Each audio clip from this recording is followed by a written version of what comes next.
हमारे जेपी भैया का खुरा था।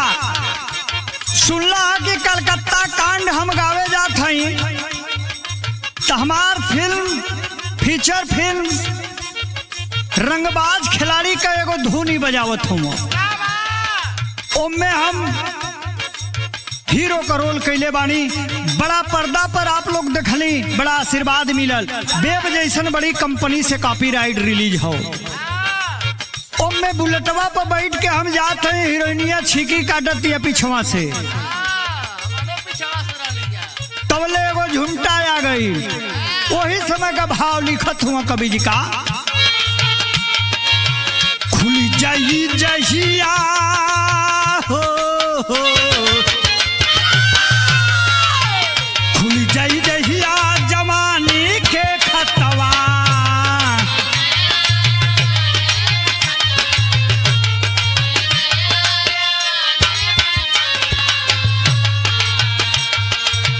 कतही जे जई है बिया धोले इबु गटवा,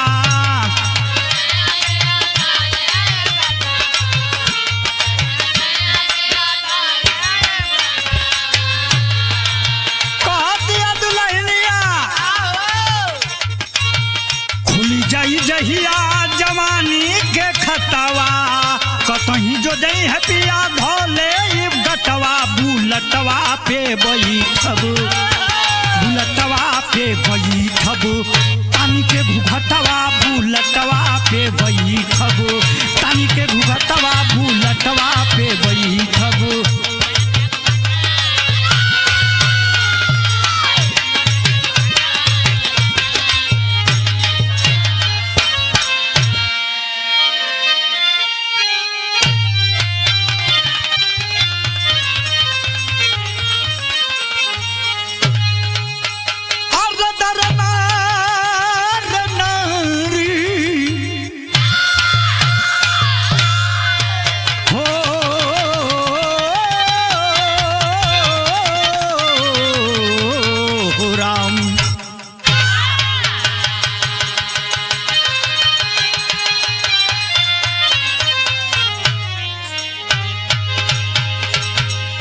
आई भैया, मैं राकेश यादव पप्पू, बिरहा लोकगीत गायक कलाकार, आज सूरजपुर मऊ जानकी स्टूडियो में 9C म्यूजिक आप लोगों के बीच में दिल द्रवित कर देने वाली वो सच्ची घटना। बंगाल का राजधानी कलकत्ता, देश नहीं पूरा विदेश हिल गया। विश्व में इस घटना की निंदा हो रही है साथियों। चारों तरफ डॉक्टर आवाम धरना प्रदर्शन कर रहे हैं। आरजीकर हॉस्पिटल में जो घटना घटी है, भगवान न करे कि किसी हॉस्पिटल में ऐसी घटना घटे। साथियों, बिरहा में आगे बढ़ला से पहले कवि जी भूमिका के लाइन में बड़ी ऊंची बात लिखत हूं का, कहां सो गई है वतन में मानवता, आज मानव ही दानों का भेष धर लिया। कैसे होगा भला इस वतन आबरू का, बेटी बहनों का भी आंचल धूमिल कर दिया। धोखे से धोखेबाज धोखा देते हैं सदा, आज धोखेबाजों से धरती गगन हिल गया। आज बेटी के दामन से खेले हैं दरिंदे, कहे जनार्दन इज्जत आज खाक में मिल गया।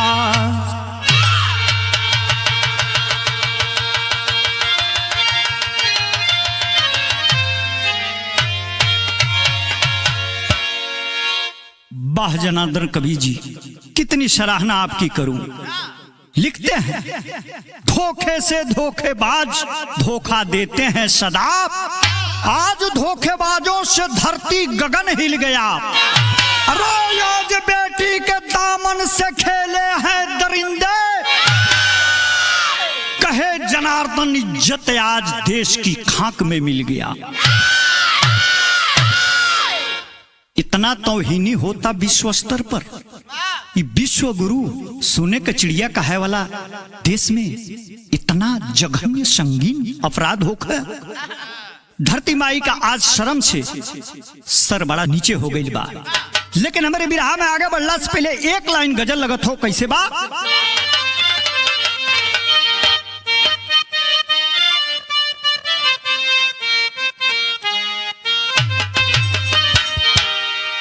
अपने जवानी के आलम में स्वर्गीय रामदेव गुरुजी गावत रहे। कैसे गावे? अरे जिनके सर पे हाथ हरदम गौसितम दानी का है,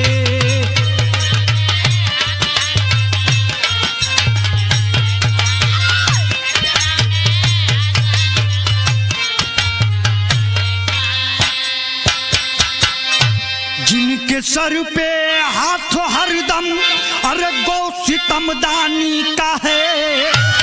अरे जिंदगी का क्या भरोसा बुलबुला पानी का है, जिंदगी का क्या भरोसा बुलबुला।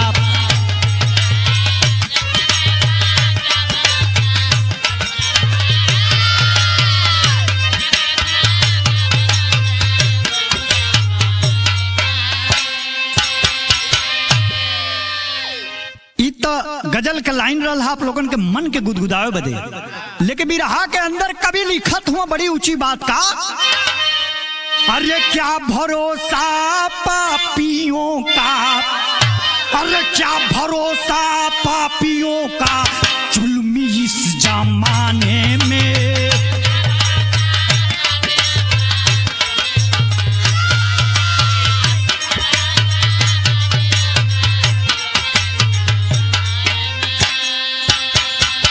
अरे क्या भरोसा पापियों का, अरे जुल्मी इस जमाने में। अरे कौन है अपना कौन पराया मिलता ना पैमाने में।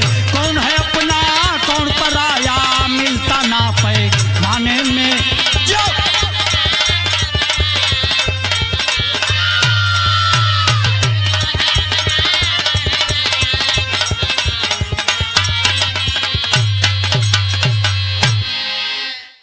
लिखत हुआ कि कंफ्यूज बाई जमाना, अच्छे और बुरे लोगों का समावेश जो है कि होता ही है, रहता ही है। लेकिन ए भैया क्या भरोसा पापियों का जुल्मी इस जमाने में। कौन है अपना कौन पराया मिलता ना पैमाने में। इसकी परख किसी के बस की बात नहीं है कि आज कौन हित हो और कौन कल दुश्मन हो जाए।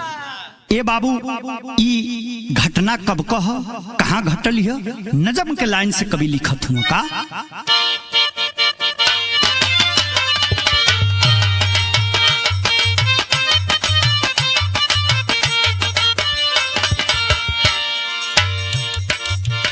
आजादी रोती है आजाद इस भारत का।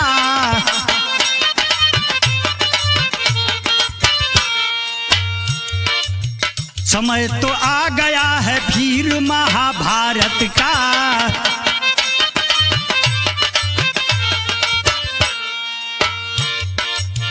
एक सिया के कारण लंका विह्वल हुआ।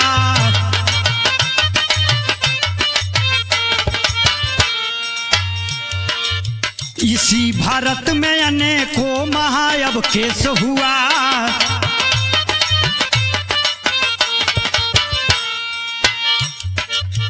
कब छुटकारा होगा इनसे बहन बेटियों का।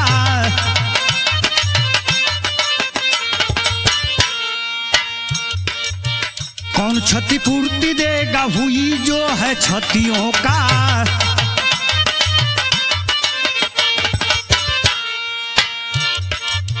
घटना कोलकाता का सबको झकझोर दिया।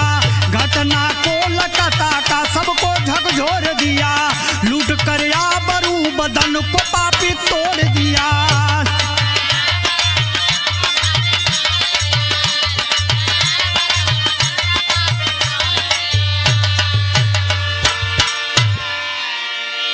ये भैया बंगाल का राजधानी कलकत्ता आरजीकर हॉस्पिटल की घटना हो।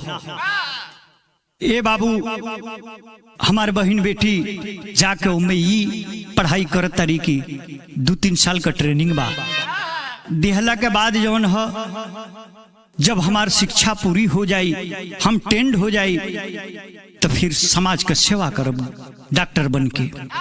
सपना इतना बड़ियार बा। अभया जौन बाड़ी जाके खूब खुशी से ड्यूटी करत तारी ट्रेनी डॉक्टर के रूप में। ये बाबू घरवा माई बाबू बड़ा हर्षोल्लास से मिठाई लोग बांटता कि आरजीकर हॉस्पिटल में मेरी बिटिया ट्रेनिंग कर रही है। कुछ दिन के बाद जब उसमें से निकलेगी तो बड़ा डॉक्टर बन के निकलेगी। ये बाबू खुशी मातम में बदल गई हो। देश नहीं पूरा विश्व आंसू बहाव था। लेकिन हमारे बिरहा में आगे गलिया से पहले एगो बड़ी बढ़िया तर्ज लगा था। कैसे?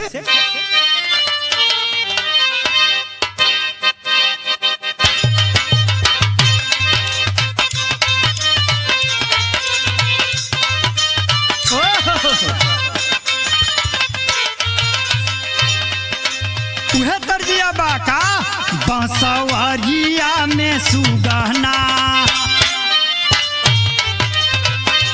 बांसवरिया में सुगहना बोले हरी बांसवरिया में सुगहना।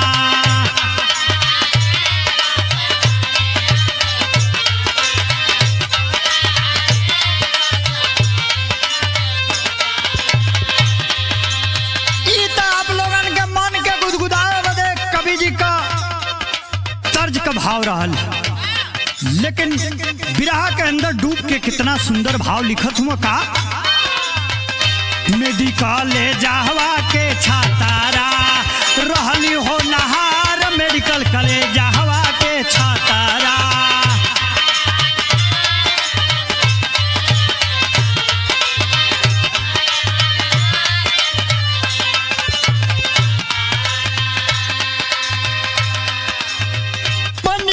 डॉक्टर करी है जनता के भलाई,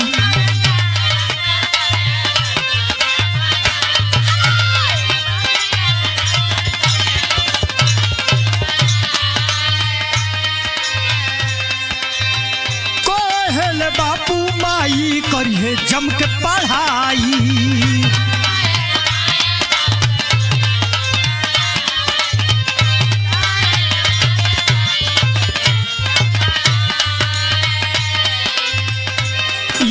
गार्जियन के बनल बाटे, इहे गार्जियन के बनल बाटे। देखा हो विचार मेडिकल ले जावा में छतारा, पढ़े हो नहार मेडिकल ले जावा में छतारा।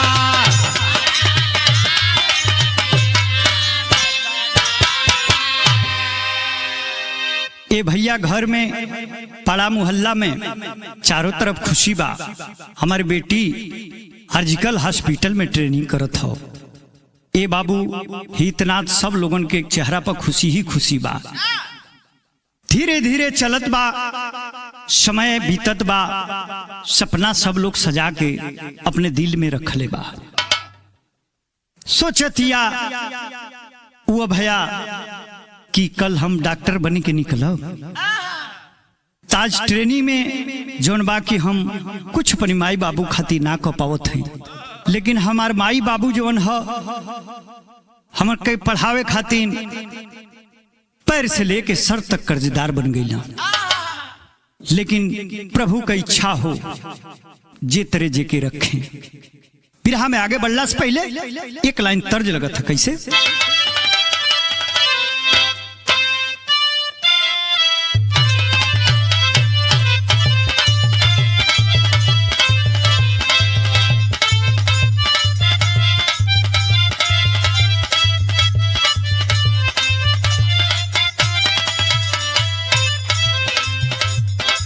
रेलिया से चढ़ी के जहाजिया से उतरी पिया रंगुनवा रे गइले ना।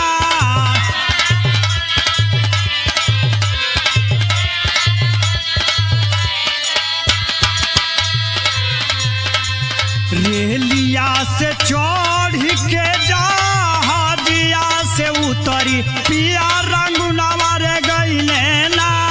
पिया रंगुनवा रे गइले ना। हमारी झूलनी के हो करनवा पिया रंगुनवा रे गइले ना।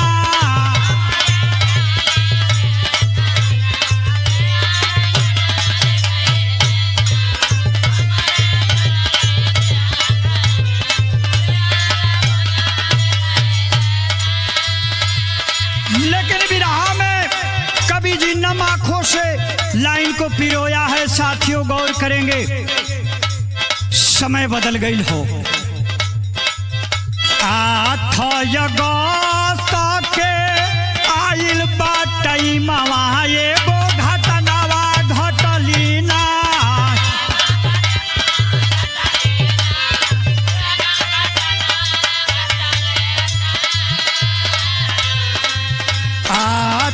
अगस्त के रात के टाइमवा एगो घटनावा घटली ना। एगो घटनावा घटली ना। पीछे पड़ल बा दुश्मनवा एगो घटनावा घटली ना।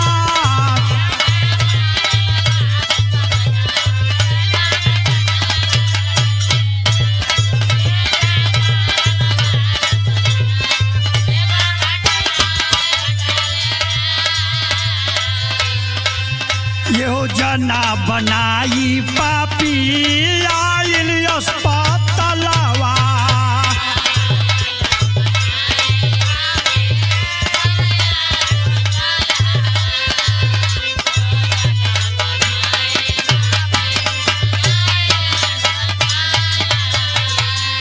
कोई दिहलस खेला पापी दिहलस कलवा।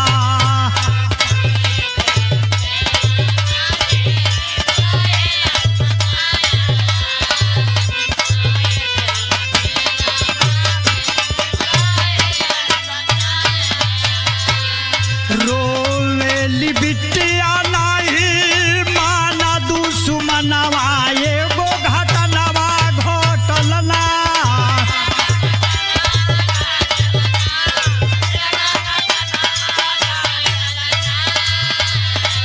रोवेली बिटिया नाही माना दुश्मनवा एगो घटनावा घटल ना। एगो घटनावा घटल ना। पीछे पड़ल बा दुश्मनवा एगो घटनावा घटल ना।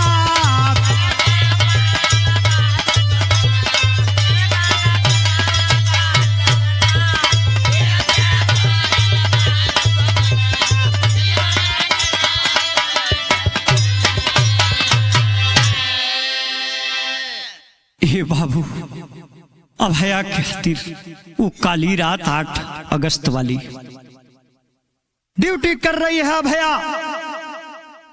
सुनने में आया कि 36 घंटे कंटिन्यू ड्यूटी करने के बाद शरीर साथ नहीं दे रही है, थक गई है। अपने सीनियर डॉक्टर से कहती है कि डॉक्टर साहब मुझे बहुत नींद आ रही है। सेवा करने में किसी मरीज के साथ मुझसे लापरवाही हो जाएगी, मुझे थोड़ा आराम करने का टाइम दे दीजिए। कहते हैं जाओ।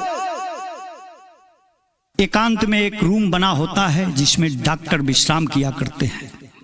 उस रूम में जाती है। ए बाबू, 8 अगस्त का रात वो अभया खाती काली रात बन गई। वही अस्पतालवा में दीने में, सुबह में, शाम को संजय राय जो है आया जाया करता था।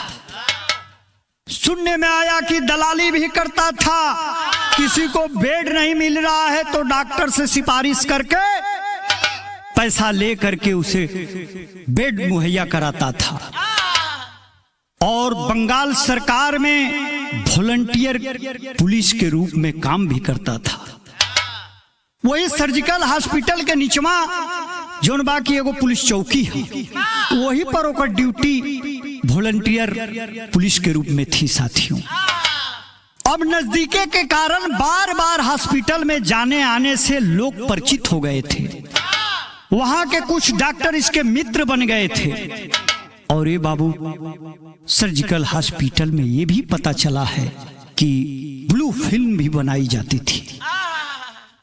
जिन्हें कंप्रोमाइज के लिए मना लिया जाता था वो लड़कियां मान जाती थी, और जो विरोध करती थी इसके पहले भी कई लोग, कई डॉक्टर और कई लड़के, कई लड़कियां जो है कि सुसाइड दिखाकर उन्हें मौत के घाट उतार दिया गया है। ये बाबू संजय के मन में जोन अभया का चेहरा पर रात दिन नाचता, जाके अपनी बात को कहा है तुम्हें मैं पसंद करता हूं। ये बाबू नकार दिले। अभया मौके के तलाश में था। अभया झुकी नहीं जुल्म के सामने, भले ही जान गवा दिया। लेकिन हमारे बिरहा में आगे बढ़ला से पहले विदेशिया के लाइन में मजबूरन कवि के लिखे के पड़त हो का।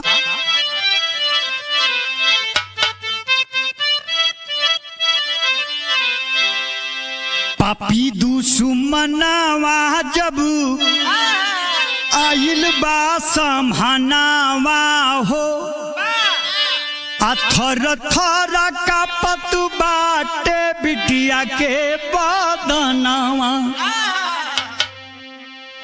जनवा को भीख मांगे झर झर बरसे नया नावा हो, तब नहीं सुना बात पापी दुश्मनवा। किया बलात्कार पापी हर बदनिया उघार पापी, बारी बारी पापी कैले मिल के करोन मावा। अंत में मारी दिया पापी हथियारवा हो, सबूता मिटाई पापी भागल बा मकानवा। ये बाबूजी मौके के तलाश में था, और जो मित्र थे उस हॉस्पिटल के उसे फोन करते हैं, संजय अकेली सो रही है अभया, आ जाओ, आराम कर रही है, थकी है, आज अपनी बात मनवा लो, थप्पड़ मार के या दिल फाड़ के। ये बाबू पगलाई लाइल है, लेकिन मुझे तो लगता है कि चाल है। उसके पहले और डॉक्टर उसके ऊपर जो है कि नियत खराब करके और उसे बलात्कार और मारपीट में शामिल हो चुके थे। संजय गया है, संजय के जाने के बाद सामूहिक बलात्कार होता है। ये बाबू हैवानियत का कोनो सीमा होले वहू के पार कर गई न सब। हवस के भेड़िए गर्दन की नस को तोड़ देते हैं, हड्डी को तोड़ देते हैं, दोनों आंख फोड़ देते हैं और दोनों टांगे पकड़कर चीर देते हैं। बाबू हो प्रमाण मिल रहा है कि 151 mg सीमेंस मतलब कि इंसान का वीर्य उसके गुप्तांग से बरामद हुआ है डॉक्टरों के द्वारा। ये बाबू तेरी के भाव में कवि के रहना गए रोवत हुआ लिखत हुआ का।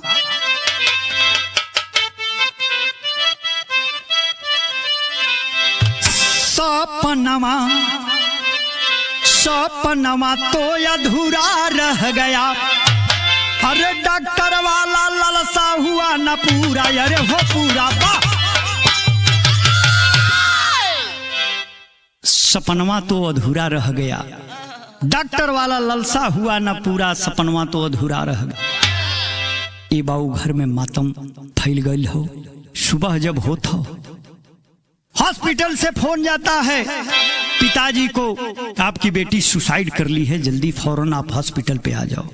ए बाबू माई बाबू बुढ़वा हो भागल जात हूं। प्रमाण मिल रहा है अपनी बच्ची को देखने के लिए 3 घंटे तरसना पड़ा है। ये बाबू टाल मटोल होता, पुलिस आके अपना काम कर रही है। शख्स को मिटाने का प्रयास हो रहा है और सुसाइड इसे डिक्लेयर कराने के फिराक में सारे लोग हैं। सीबीआई लगी हुई है। हमें भरोसा है कि दूध का दूध पानी का पानी हो जाएगा। लेकिन हमारे बिरहा में आगे बढ़ला से पहले एगो बड़ी अच्छी धुन लिखत हूं कवि जी का।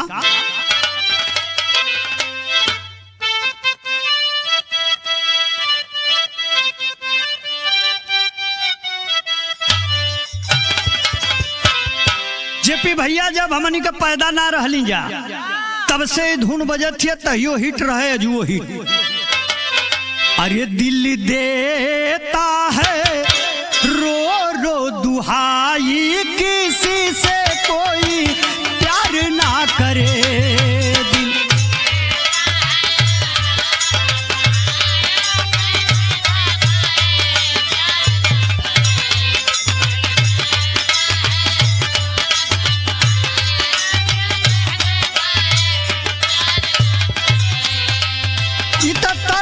लेकिन फर्ज कितना मार्मिक कवि जी लिखत हुआ बिरहा में का। खून के दाग से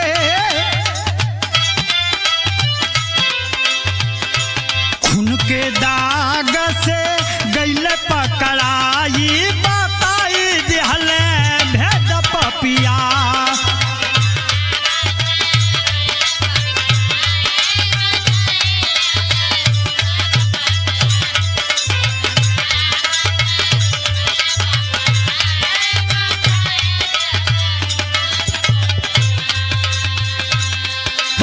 सुबह होता है, सीसीटीवी खंगाला गया तो और अपराधी तो उसी हॉस्पिटल में पहले ही से थे।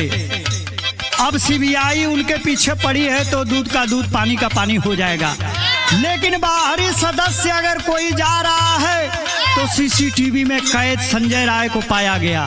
फौरन पुलिस हरकत में आती है और जाती है और उसको अपने कब्जे में ले लेती है। बाबू हो हमें छीना झपटी में ब्लूटूथ जो है कि संजय का गिर पड़ा था।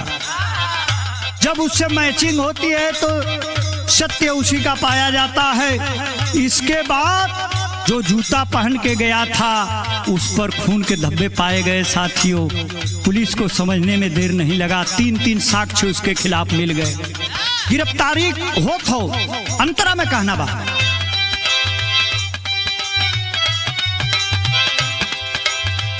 पुलिस के दावा से बताई दिहल भेद हो, सुनी के घटना होला सब ही के खेद हो।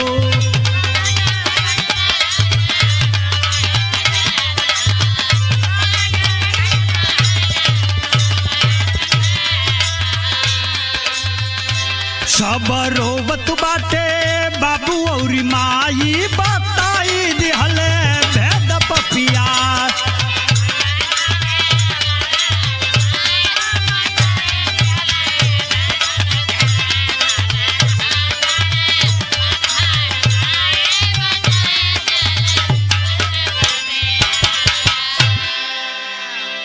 पूरे विश्व में डंका बज गया।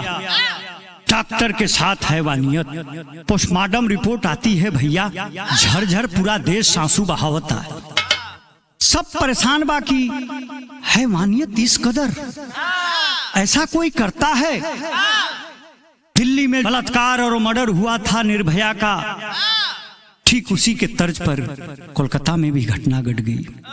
सवाल हमारे कवि जी कर रहे हैं उस परवरदिगार आलम भगवान से, क्या तेरे धरती पर ऐसा ही होगा? बच्चियां सुरक्षित नहीं रहेंगी, महिलाओं के साथ खिलवाड़ किया जाएगा। हमारे बिरहा में बड़ी मार्मिक तर्ज बदला था। कैसे मास्टर?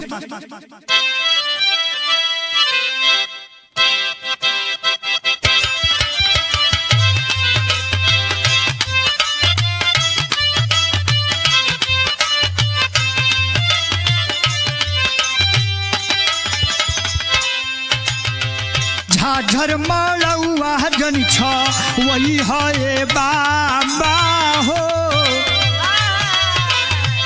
झाझर मलौआ जन छा वही है बाबा हो लगी है सूरज हवा के ज्योति हो।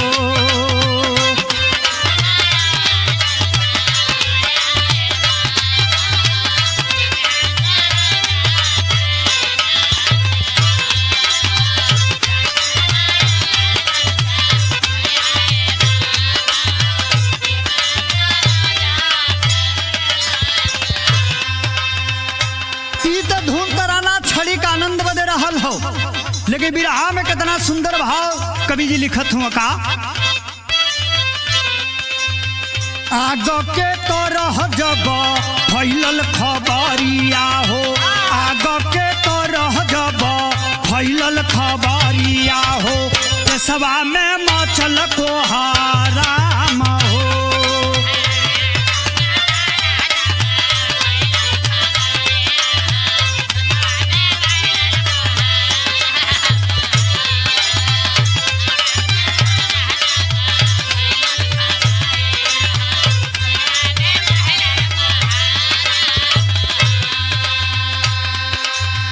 फौजी हाथा में बड़ी गोइल ममता तारा कार हो, सीबीआई जांच करे हाई कोर्ट के फटकार हो। धरना प्रदर्शन से भइल बजरिया हो, धरना पर दर्शन से भरल बजरिया हो, देश में मचला को हराम हो।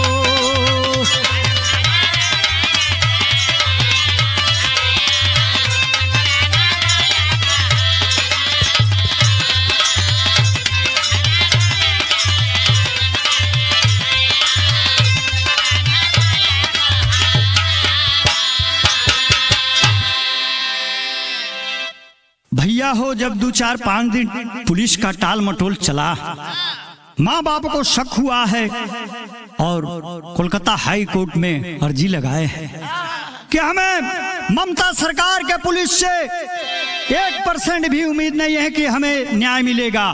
मैं चाहता हूं कि अपनी बिटिया को हम लोगों ने खो दिया, लेकिन आइंदा फिर कोई बेटी किसी माँ बाप से न जुदा हो।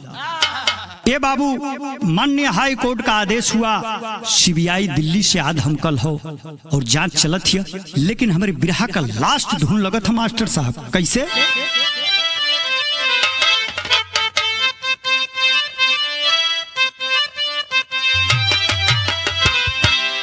लेकिन बिरहा में तर्ज से सुंदर फर्ज कवि जी लिखत हूँ।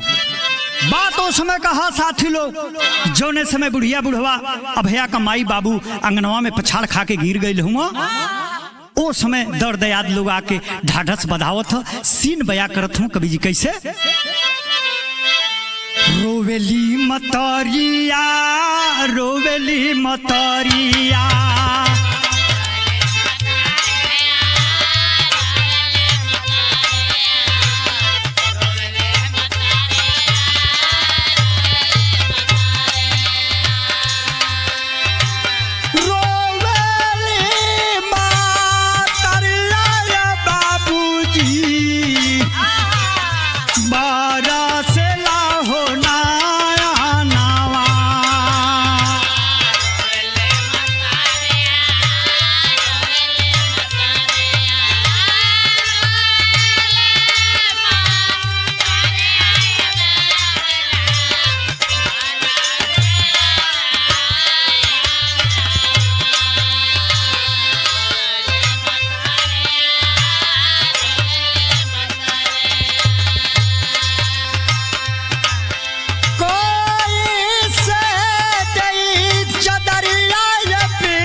ये बाबू पूरा परिवार सन्नाटे में, रिश्तेदार हित मित आ करके सारे लोग आंसू बहा रहे हैं, ढाढ़स बधा रहे हैं। आला में छायावादी बात लिखत हूँ कवि जी समाज खातिर का।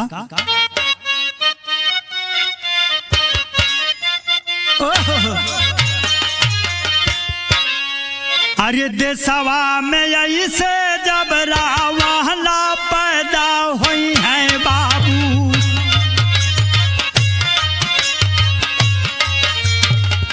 कैसे हुई है बीपीएन का गुजारा सरकार।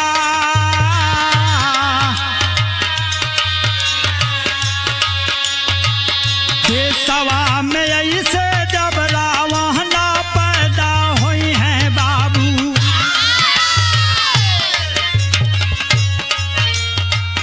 कैसे हुई है बीपीएन का गुजारा सरकार।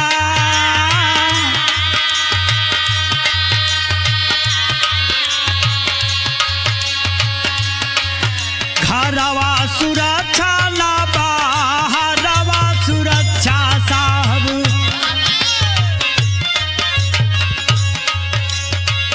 बीपीएन के छेड़े लहर मुड़ पे गाजा।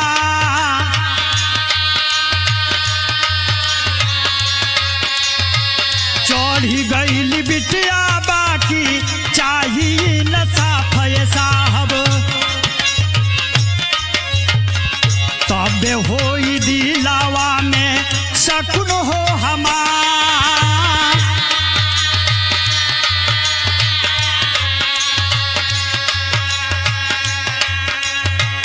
रोवे लसीएम पीएम दे सके जनमानस बाबू,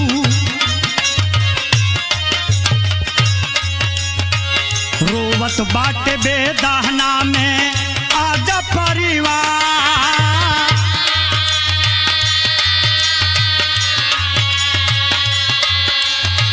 पोस्टमार्टम रिपोर्ट सामने आई तब सचैया बाबू,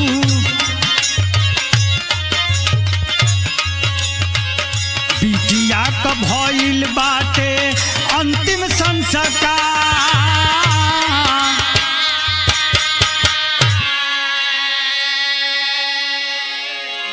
आए है भैया चारों तरफ मातम के बीच में पोस्टमार्टम रिपोर्ट के बाद ही अंतिम संस्कार हुआ। होने के बाद आज देश सीबीआई के उस जांच पर इंतजार करके आंखें गड़ा कर बैठा हुआ है। ये बड़ी ही निंदनीय बात है कि हमारे देश की बहन बेटी सुरक्षित नहीं है, ना घर में ना बाहर में। कैसे कोई अपने बेटियों को ये नारा देगा कि बेटी पढ़ाओ बेटी बचाओ। नारा लिख देने से कह देने से नहीं होता है, उस पर अमल करना पड़ेगा। साथियों, सरकार की ही बस जिम्मेवारी और सुरक्षा बलों की जिम्मेवारी नहीं है, हर एक उस भारतीय की जिम्मेवारी है कि बहन को बहन समझे। जो पद है, जो रिश्ता है, रिश्ते के जो रिश्ता है, रिश्ते के कद्र को समझ जाए और किससे क्या नाता होना चाहिए इसको समझ जाए, तो फिर से हमारा देश सुने का चिड़िया कहलाने लगेगा। बाबूजी खड़ी के भाव में कभी बिरहा का समाप्ति करथुआ का।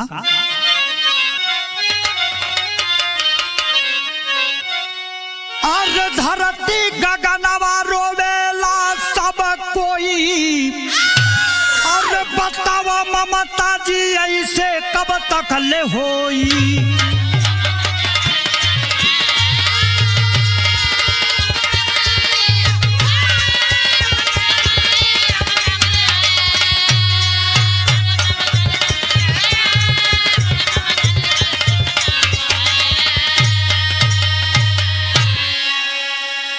जवले न लगी अपराधिन के लगाम हो, तब तक ऐसे ही होई बुरा अंजाम हो।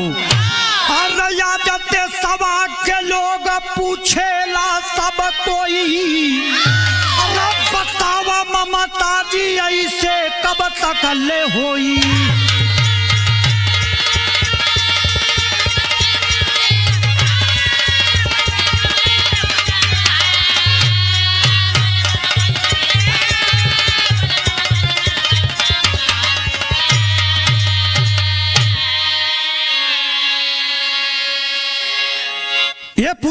हिंदुस्तान की आवाम की आवाज है, राकेश यादव और हमारे साथी लोगों की आवाज नहीं है।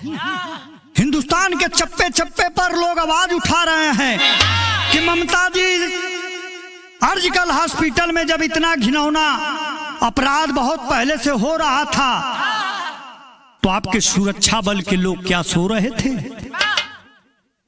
इतनी लापरवाही अगर जो प्रदेश करे तो उसके मुख्यमंत्री की तौहीनी तो लोग करेंगे ही करेंगे। विरह के समाप्ति पर कहना बा मास्टर साहब, कुसुम पराग स्वामी गुरु जद्दू स्वर्ग में है गमगीन, अरे काशी सुरंदर कहते अरे मानवता हुई मलिन हो, सपनवा अब अधूरा रह गया, अरे लिखे जनार्दन राकेश के तारा नवा, सपनवा सब अधूरा रह गया।